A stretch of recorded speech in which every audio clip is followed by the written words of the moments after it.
तो फिल्म की शुरुआत होती है और हमें एक साइंटिस्ट और उसकी बेटी वे को दिखाया जाता है। दोनों के ही मुंह पर अजीब सा निशान है जो उनकी खूबसूरती को कम कर रहा था। इस साइंटिस्ट ने अपने ही घर पे एक लैब बनाई हुई थी और काफी अरसे से वो कोई एक्सपेरिमेंट कर रहा था। वे इस टाइम एक फूल की पिक्चर बना रही थी जिसे क्रॉप फ्लावर कहते हैं। उसके डैड उसे इस फ्लावर के बारे में बताते हैं कि इसकी हीलिंग पावर बहुत ज्यादा है और ये कई सालों में एक मर्तबा जंगलों के बीचों बीच उगा पाया जाता है। साइंटिस्ट बताते हैं कि उन्होंने इस फ्लावर को कई मर्तबा अपने एक्सपेरिमेंट में भी इस्तेमाल किया है। खैर काफी दिनों के बाद वो साइंटिस्ट एक ऐसा सीरम बनाने में कामयाब हो ही जाता है जिससे वो अपने मुंह के निशान को छुपा सकता था। उसने एक ऐसा सीरम बनाया था जो दो चीजों के टिश्यूज को आपस में मिला सकता था। वो अब एक स्किन का टुकड़ा काटता है और उस पर वो केमिकल लगाकर अपने फेस पे चिपका लेता है। चेहरे पर लगते ही स्किन का वो टुकड़ा बढ़ने लग जाता है, उसके टिश्यूज जनरेट होने लगते हैं और वो स्किन आहिस्ता आहिस्ता करके उसके जख्म के साथ उसके मुंह को भी ढांपने लग जाती है।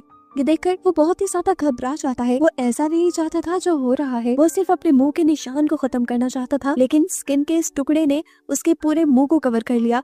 डर कर साइंटिस्ट ने अपनी होठों वाली जगह पर कट लगा लिया, उस स्किन को काटा, लेकिन उसके बावजूद भी वो स्किन दोबारा से जुड़ गई आपस में। उसकी स्किन अब उसकी आंखों पे, उसके नाक पे, हर जगह फैल रही थी। वो बार बार वो अपने होंठों की जगह पे, आंखों की जगह पे कट लगा रहा था और ये सब करते देखकर वे बहुत ज्यादा घबरा चुकी थी। आखिर डर कर वे नहीं अपने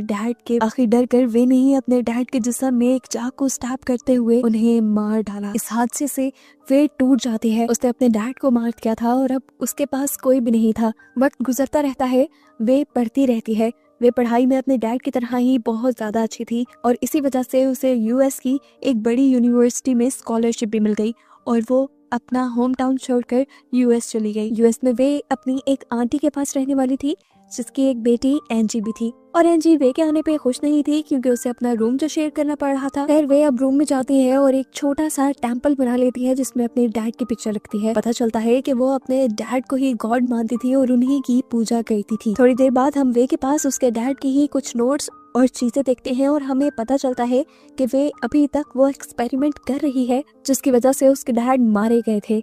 अगले दिन वे की यूनिवर्सिटी का पहला दिन था। यूनिवर्सिटी जाते हुए उसे रास्ते में एक आदमी मिलता है जो होमलेस था और यहीं बैठा रहता था। उसका चेहरा बहुत ही ज्यादा बिगड़ा हुआ था। वे कुछ सेकंड तक उसे देखती रही।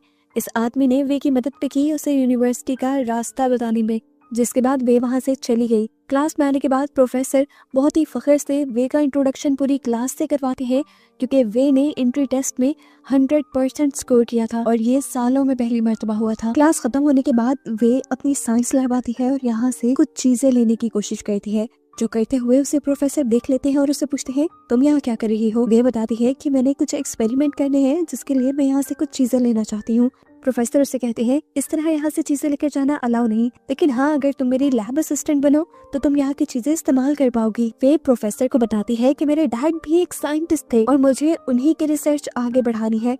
उसके हाथ में रिसर्च वाली डायरी भी थी जिसे प्रोफेसर अब देखने लगे और इसे देखकर वो बहुत ज्यादा हैरान हुए। वे के जाने के बाद उसने वे के डैड के बारे में सर्च किया और उन्हें पता चला कि वे के डैड सच में बहुत जीनियस साइंटिस्ट थे, लेकिन फंडिंग ना मिलने की वजह से वो अपने किसी भी एक्सपेरिमेंट पर पूरी तरह काम नहीं कर पाए। सीन कट होकर दूसरी तरफ दिखाया जाता है कि वे की कजन एंजे की दो दोस्तें उसके घर पे आई हैं। वो यहाँ वे का सामान छेड़ने लगती हैं और इस दौरान उन्हें खून से भरे हुए कुछ टूल्स, एक्सपेरिमेंट से रिलेटेड अजीबोगरीब चीजें और डरावनी एक्सपेरिमेंट की पिक्चर्स नजर आती हैं जो देखकर ये तीनों घबरा जाती हैं। खैर अब अगला दिन होता है और हम देखते हैं कि एंजी आज भी अपनी फ्रेंड्स के साथ बैठी हुई थी। वे को उन्हें देखकर बहुत अच्छा लगा।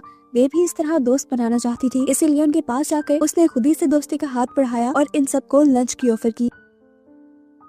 वे के चेहरे के निशान की वजह से ये लोग वे से कतराते थे। वो जाना नहीं चाहते थे लेकिन फिर भी उन्होंने रेस्टोरेंट जाने पे हामी भर ली। लेकिन वहां जाकर उन्होंने जब वे को अजीब तरीके से खाता देखा तो वो वे को रेस्टोरेंट पे अकेला ही छोड़कर भाग गई।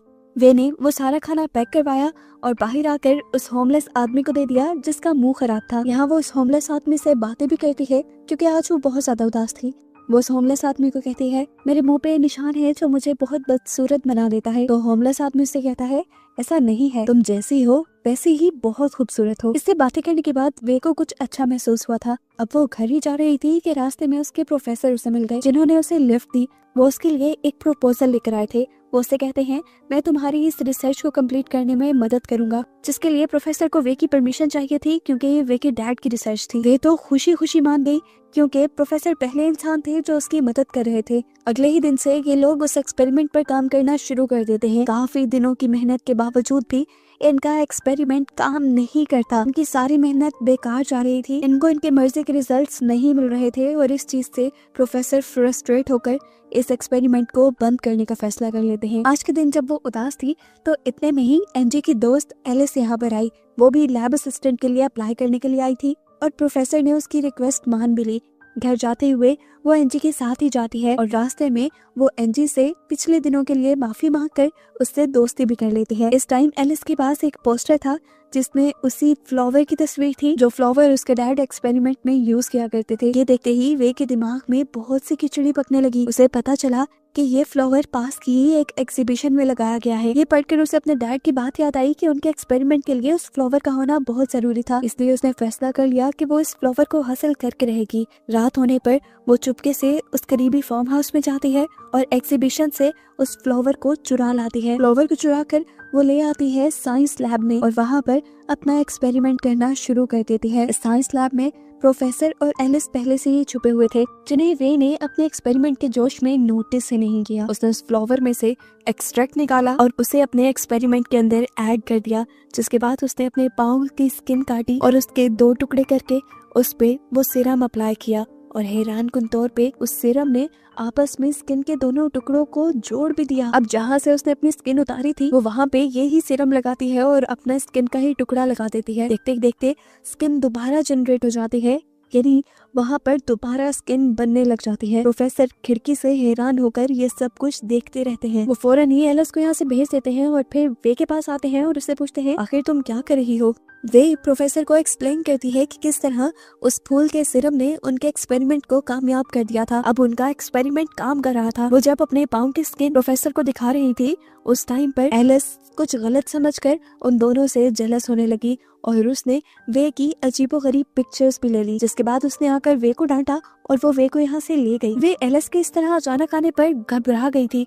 घबराहट में वो अपनी नोटबुक भी यही लैब में छोड़ गई, जिसे देखकर प्रोफेसर बहुत ज्यादा खुश हो गए। एलिस ने अब तक वो फोटो वे की कजन एनजी को भी भेज दी थी, जबकि यहाँ पर प्रोफेसर वे की डैड की डायरी को इंग्लिश में ट्रांसलेट करने की कोशिश में लग गए थे। एनजी इन तस्वीरों को देखकर बहुत ज्यादा गुस्से में आ गई और गुस्से में उसने वे के कमरे की बहुत सी चीजें तोड़ फोड़ दी। जब वे कमरे में आई और कमरे का ये हाल देखा तो उसे बहुत दुख हुआ और तभी अचानक पीछे से एनजी ने आकर वे के ऊपर हमला भी कर दिया।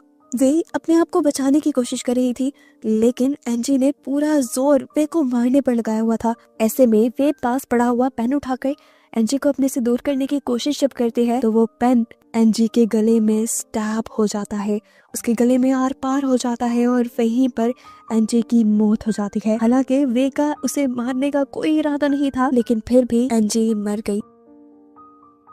घबराहट में वो एनजी की बॉडी को उठाकर वॉशरूम में छुपाने के लिए ले जाती है। अब वो इस बॉडी का क्या करती, उसके दिमाग में अजीबोगरीब ख्याल आने लगे। उसने एनजी की स्किन काटना शुरू कर दी। एनजी की मुंह की पूरी स्किन उतारने के बाद वो अपना बनाया हुआ सीरम अपने मुंह पे इंजेक्ट करती है और वो पूरी की पूरी स्किन अपने मुंह पे लगा लेती है। वे के फेस के टिश्यूज और एनजी की स्किन के टिश्यूज आपस में मिल जाते हैं और वे बिल्कुल एनजी जैसी दिखने लगती है। अभी तक एनजी की मॉम कहीं गई हुई थी। जैसे ही वो घर लौटी तो वे को ही एनजी समझकर उन्होंने गले लगा लिया और प्यार करने लगी। वे को ये अच्छा रास्ता लगा। उसने अब अपने आप को वे में बदला ही नहीं। सुबह होने पर उसने एनजी के ही कपड़े पहने और एनजी का हुलिया बनाकर वो एनजी की लाइफ एंजॉय करने लगी। जब यूनिवर्सिटी गई तो सबसे पहले उसे एनजी का बॉयफ्रेंड मिला। पहली मर्तबा कोई लड़का उसके इतने करीब आया था। वे को बहुत ही अच्छा एहसास हुआ। वो अब एनजी के फेस के साथ एनजी की लाइफ एंजॉय करने लगती है और इससे एहसास होता है कि वे के जिस्म में उसकी लाइफ बहुत ज्यादा बोरिंग थी। एनजी के अच्छे दोस्त भी थे, उसका बॉयफ्रेंड था, उसकी प्यार करने वाली मॉम थी। वो एनजी के बॉयफ्रेंड के साथ डेट पे भी चली जाती है, जहाँ पर जब ये दोनों एक दूसरे के करीब आ रहे थे तो तभी अचानक से वे के फेस से एनजी की स्किन उतरने लगी। ये देखकर वो लड़का बुरी तरह घबरा गया। इतना क्रीपी था ये सब। वो लड़का इस सब से डरकर वे से पीछे भागने लगा। पीछे होते हुए उसने एहसास ही नहीं किया कि पीछे स्लोप थी जिससे वो नीचे गिरकर खुद ही मर गया। वे डरते हुए अब घर आ जाती है और घर आकर अपने डैड की नोटबुक ढूंढने लगती है, क्योंकि उसे नोटबुक में इस स्किन को हमेशा परमानेंट लगाने का राज हो सकता था। उसे अपने डैड की नोटबुक नहीं मिलती क्योंकि वो तो प्रोफेसर के पास थी, लेकिन इस टाइम उसके पास थोड़ा सा सिरम था जिसे वो निकाल कर दोबारा अपने स्किन में इंजेक्ट करके एंजी का फेस दोबारा ले लेती है। दूसरी तरफ प्रोफेसर को दिखाया जाता है जो अब उस फ्लावर की तलाश में निकले हैं जो फ्लावर उस एक्सपेरिमेंट को कामयाब बना सकता था। फूल को ढूंढते हुए इस टाइम प्रोफेसर को उनके ट्रांसलेटर की कॉल आती है जो असल में उस नोटबुक को इंग्लिश में ट्रांसलेट कर रहा था। वो बताता है कि ये एक्सपेरिमेंट बहुत ही ज्यादा खतरनाक है, इस एक्सपेरिमेंट को करना रिस्क में लेकर आ सकता है। वो साफ लफ्जों में प्रोफेसर को ये एक्सपेरिमेंट फौरन बंद करने को कह रहा था, लेकिन प्रोफेसर उसकी एक नहीं सुनते। अब वे यूनिवर्सिटी में आती है अपनी डैड की बुक लेने के लिए। लैब में तो उसे कहीं अपने डैड की बुक नहीं मिलती क्योंकि वो प्रोफेसर ने अपने ट्रांसलेटर को दे दी थी, इसलिए वो प्रोफेसर को कॉल करती है। तो प्रोफेसर उसे बताते हैं हाँ वो बुक मेरे पास है, लेकिन अब वो तुम्हें नहीं मिलेगी क्योंकि वो एक्सपेरिमेंट अब मैं अपने नाम से पब्लिश करूंगा। ये सुनकर वे को बहुत ज्यादा गुस्सा आया, लेकिन वो कुछ कर नहीं सकती थी, इसलिए चुपचाप वहाँ से चली गई। यूनिवर्सिटी से बाहर निकलते ही उसे ईव नजर आ जाती है। उसे पता चलता है कि ईव का भी प्रोफेसर के साथ अफेयर चल रहा था। अब प्रोफेसर का गुस्सा उसने ईव पे ही निकालने का सोचा। एनजी बनकर उसने ईव को घर पे इनवाइट किया और ईव आ भी गई। उसके आते ही वे ने उस पर गुस्से में हमला कर दिया। ईव भी परेशान हो गई और अपने आप को बचाने के लिए छुपते हुए गार्डन में पहुंच गई, लेकिन वे ने उसे यहाँ भी पकड़ लिया और एक ड्रिल मशीन से उसके ऊपर हमला करते हुए उसे मार डाला। ईव को मारने के बाद वो ईव की स्किन भी उतार लेती है और अपने मुंह पे लगा लेती है। अब वो बिल्कुल ईव की तरह दिखने लगी थी। उसने अपने बालों को भी ईव जैसा कर लिया और कपड़े शपड़े भी ईव के पहनकर बिल्कुल ईव जैसी बनने लगी। उसके फोन को देखते हुए उसने ईव का स्टाइल भी कॉपी किया ताकि कोई भी उसे पहचान ना पाए। इस सब के दौरान हम देखते हैं कि नेबर्स का डॉग ये सब देखकर बहुत ज्यादा भौंक रहा था, इसीलिए नेबर्स ने पुलिस में कॉल कर दी। लेकिन पुलिस वाले जब घर आए तो उन्होंने ईव को टॉवल में देखा और उसे कुछ भी कहे बगैर चले गए। सुबह होने पर जब वो ईव की शक्ल में यूनिवर्सिटी जाती है तो उसे बहुत अच्छा लगता है क्योंकि ईव एक बहुत ही पॉपुलर स्टूडेंट थी। उसे देखकर सब खुश हो जाते हैं। अब ईव की शक्ल में वो प्रोफेसर के घर जाती है। वो जानती थी कि यहाँ से उसे अपने डैड की नोटबुक मिल जाएगी। प्रोफेसर भी ये नहीं जानते थे कि ईव की शक्ल में वो वे है, इसलिए प्रोफेसर उसे घर में एंट्री दे देते हैं। वे पूरे घर में अपने डैड की नोटबुक ढूंढती है, लेकिन उसे कहीं नहीं मिलती। गुस्से में वो वापस आ गई। रात होने पर उसने जो दोनों मर्डर किए थे सबसे पहले उनको छुपाया। एनजी और वे की बॉडी को उसने पूल में डाल दिया और फिर एनजी और ईव के मोबाइल चेक करने लगी, जहाँ पर उसे अपनी और प्रोफेसर की वो पिक्चर मिल गई जिसके जरिए एलिस उसे बदनाम करना चाह रही थी। उसने यही पिक्चर अब प्रोफेसर के खिलाफ इस्तेमाल की और वो पिक्चर्स अथॉरिटीज को ईमेल कर दी। जब अथॉरिटीज को पता चला कि प्रोफेसर अपने फायदे के लिए लड़कियों का इस्तेमाल कर रहे हैं तो उन्होंने फौरन ही प्रोफेसर को पुलिस में अरेस्ट करवा दिया। लेकिन प्रोफेसर की अथॉरिटी भी बहुत ज्यादा थी। अगले ही दिन वो बेल पे छूट गया और घर आकर वही एक्सपेरिमेंट स्टार्ट कर दिया जो असल में वे के डैड का था। स्टेप बाय स्टेप फॉलो करने के बाद आखिर उसने भी सीरम बना ही लिया और 2 स्किन के टिश्यूज को जोड़ने की कोशिश की। हैरानकुन तौर पर उस केमिकल की वजह से 2 स्किन के टिश्यूज जुड़ गए, यानी उसका एक्सपेरिमेंट भी कामयाब हुआ। इस कामयाबी पे प्रोफेसर की खुशी की कोई इंतहा ही नहीं थी। इसी दौरान हम देखते हैं कि ईव यहाँ पर आ जाती है। असल में ईव की शक्ल में वे यहाँ आ जाते हैं, जिसे देखकर प्रोफेसर और भी ज्यादा एक्साइटेड हो जाते हैं और उसे अपने लिविंग रूम में बिठाकर अपने लिए कुछ खाने पीने को लेने चले जाते हैं। अब वे को तो यहाँ पे अपनी नोटबुक चाहिए थी। उसके जाते ही वो अपनी नोटबुक ढूंढने लग गई और उसे कैबिन में वो सीरम मिल गया जो अभी अभी प्रोफेसर ने बनाया था। सीरम के लेते ही वो यहाँ रुकी नहीं बल्कि भाग गई। उसके भागने पर प्रोफेसर को थोड़ा शक हुआ और उसने जब अपना कैबिन खोल के देखा तो वहाँ पे उसका बनाया सीरम नहीं था। रात में अब वे अपने असली चेहरे के साथ अपने घर पे थी। तभी एलिस उसके पास आती है और उसे बताती है कि उनकी दोनों दोस्तें अजीब तरीके से गायब हो गई है।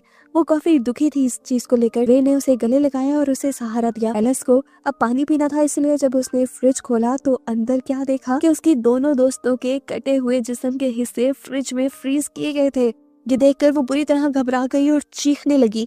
इससे पहले कि कोई उसकी चीखें सुन लेता या वो जाकर किसी को बता देती, वे क्लिन ट्रैप से उसका भी मुंह ढांप कर उसका दम घोट के उसका भी मर्डर कर देती है। अभी उसने इस मर्डर को छुपाया नहीं था कि उसके घर की डोर बेल बज गई। बाहर प्रोफेसर आए थे जो लॉक खुला देखकर फिर घर के अंदर आ गए। अंदर वे अजीब अंदाज में बैठी हुई थी। प्रोफेसर को देखते ही कहके लगाकर हंसने लगी। उसकी हालत देखकर प्रोफेसर को भी अजीब लग रहा था, लेकिन यहाँ वो जब प्रोफेसर को कांग्रेचुलेट करती है उनके एक्सपेरिमेंट के कामयाब होने पर तो प्रोफेसर भी खुश हो जाते हैं। लेकिन फिर वे गुस्से में कहती है ये तुम्हारा नहीं, मेरे डैड का एक्सपेरिमेंट था। प्रोफेसर अब वे की बातों को इग्नोर करते हुए फ्रिज की तरफ बढ़ते हैं अपने सीरम को लेने के लिए, और जैसे ही फ्रिज खोलते हैं तो वहाँ मरी हुई लाशें देखकर उनका भी दम निकल जाता है। अब उस आदमी को कंट्रोल करना काफी मुश्किल था, लेकिन वे ने यहाँ पे भी चालाकी दिखाई और एक बेहोश करने वाला इंजेक्शन प्रोफेसर के गले में स्टैब करते हुए उसे बेहोश कर दिया। कुछ देर बाद जैसे ही प्रोफेसर को होश आया तो उन्होंने देखा कि वे ने उसकी पूरी बॉडी की स्किन उतार दी थी। ये देखकर वो जोर जोर से चिल्लाने लगे। अब वे वो सीरम भरकर प्रोफेसर को लगा रही थी और उसके बाद एक स्किन का टुकड़ा वो प्रोफेसर के जिस्म पे लगा देती है। ये स्किन खुद ब खुद बढ़ने लग जाती है, जैसे वो मूवी के स्टार्ट में किम के डैड साइंटिस्ट के मुंह पे बढ़ने लगी थी। वे ने इस टाइम प्रोफेसर के मुंह में एक स्ट्रॉ रख दिया था। स्ट्रॉ के अलावा वो स्किन हर जगह फैलने लग गई। स्किन की वजह से प्रोफेसर का दम घुटने लगा और कुछ ही देर में वो मारे गए। मरने से पहले उसने जो चीखें मारी थी वो नेबर ने सुन ली थी, इसलिए नेबर ने दोबारा पुलिस में इन्फॉर्म कर दिया। पुलिस को आता देखते ही वे घबरा गई और घर से निकलकर भाग गई, क्योंकि वो जानती थी कि अब वो पकड़ी जाएगी। पुलिस ने भी उसे भागते हुए देख लिया और उसे पकड़ने के लिए उसके पीछे भागी। भागते हुए वो होमलेस आदमी के पास पहुंचती है और उससे मदद मांगती है। वो होमलेस आदमी पहले ही वे को अच्छा समझता था, क्योंकि वे ने हमेशा उसके साथ अच्छा रवैया रखा था। वो होमलेस आदमी वे के कहने पर उसे अपनी चादर में छुपा लेता है और पुलिस उसे ढूंढ नहीं पाती। वे के एकदम से बैठने पर यहाँ वे के पास जो सीरम था वो अचानक से टूट गया था। उस सीरम के टूटने की वजह से उस होमलेस आदमी और वे की बॉडी के टिश्यूज एक साथ मर्ज होने लग जाते हैं। उनकी बॉडी भी एक दूसरे में फ्यूज होने लग जाती है और वो दोनों एक अजीब से मॉन्स्टर में बदल जाते हैं। वे अब कुछ भी नहीं कर सकती थी, वो मॉन्स्टर बनी वहीं बैठी हुई थी। तभी उसे अपनी आंटी दिखी जो अपनी बेटी एनजे को ढूंढते हुए वहां तक आई थी। वो अपनी आंटी को एनजे के बारे में भी नहीं बता पाई और यही दिखाते हुए ये कहानी यहाँ खत्म हो गई।